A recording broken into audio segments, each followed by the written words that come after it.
bangsa Indonesia. Dengan ini menyatakan kemerdekaan Indonesia. Hal-hal yang mengenai pemindahan kekuasaan. Soal berikutnya adalah, setelah Indonesia memproklamasikan kemerdekaan, apakah yang terjadi selanjutnya? Banyak pihak asing yang tidak setuju, antara lain sekutu, terutama Belanda dan Inggris. Lalu Belanda datang lagi ke Indonesia dengan membonceng Inggris. Loh, Belanda kok datang lagi dengan tentara Inggris? Padahal kan kemerdekaan sudah diproklamasikan oleh Bapak Soekarno. Mana saya tahu, itu kan urusan mereka, bukan urusan saya. Ayo dong Pandu berpikir, masa kamu gak mau mikir?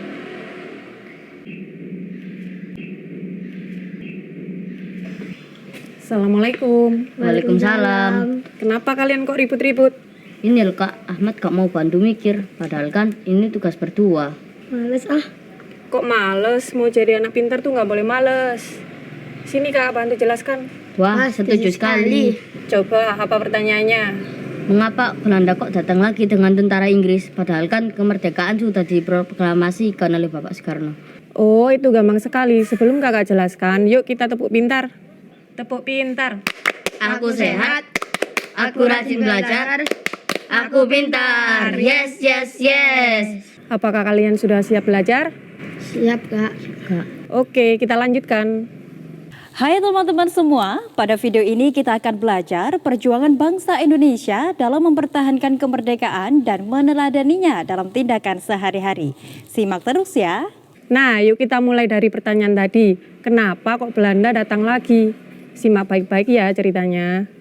Ketika bangsa Indonesia memproklamasikan kemerdekaannya, banyak pihak asing yang tidak mengakui, terutama Belanda dan Inggris.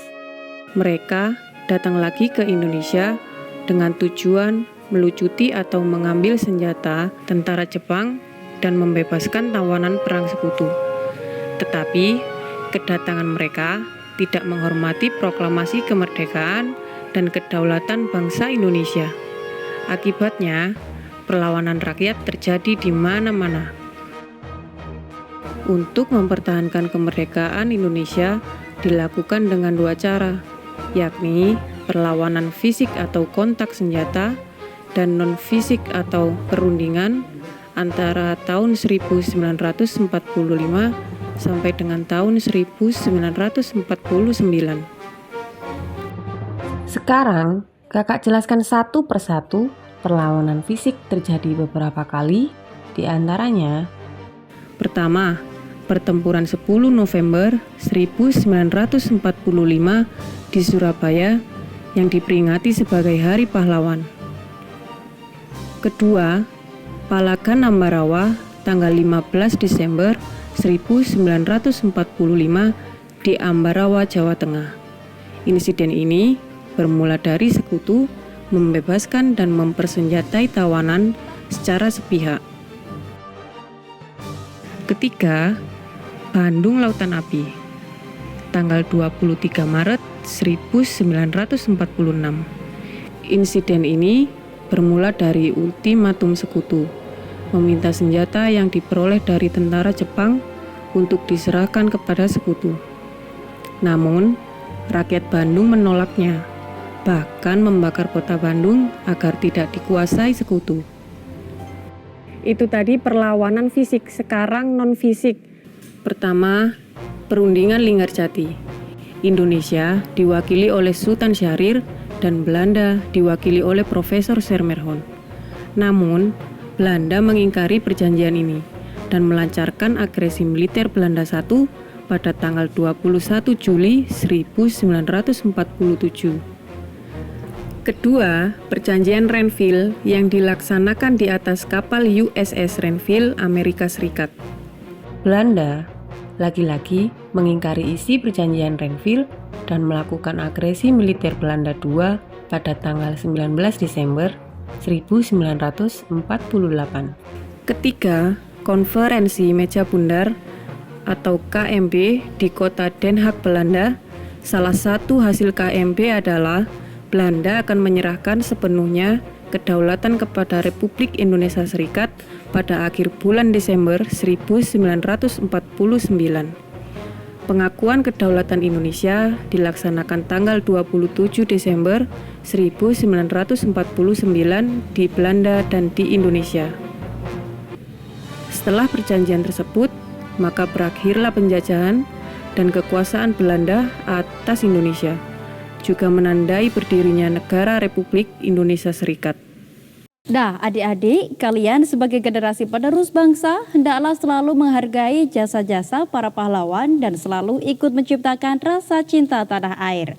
Lalu, apa yang dapat dilakukan oleh generasi muda untuk mempertahankan dan mengisi kemerdekaan di masa kini?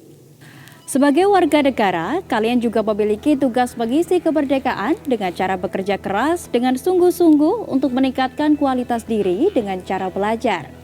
Belajar tidak hanya dilakukan di lingkungan sekolah, belajar dapat dilakukan melalui kegiatan-kegiatan kemasyarakatan yang sangat berguna untuk mengasah rasa peduli dan cinta tanah air. Kegiatan-kegiatan seperti pramuka, palang merah remaja atau PMR, menjadi duta seni, kegiatan olahraga, merupakan beberapa kegiatan yang berdampak baik bagi peningkatan kualitas diri kalian.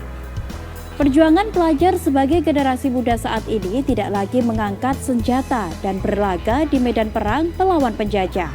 Pelajar sebagai generasi penerus bangsa harus berjuang untuk melawan kebodohan, kemiskinan, rasa malas, dan rasa mudah menyerah. Generasi muda Indonesia harus sehat jiwa dan raganya. Generasi muda harus berpendidikan, pantang menyerah, bekerja keras, kreatif, berakhlak mulia, cinta tanah air dan bangsa. Demikian kalian berdua harus siap menghadapi tantangan masa kini dan juga masa depan. Siap, Kak.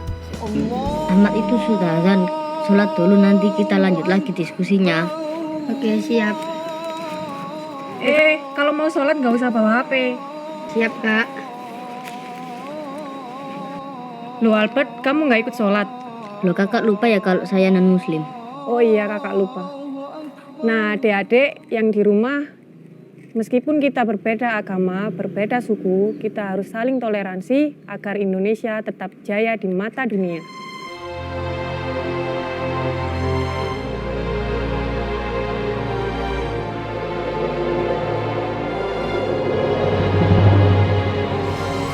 Nah, teman-teman, sebelum kita akhiri, ada tugas untuk kalian.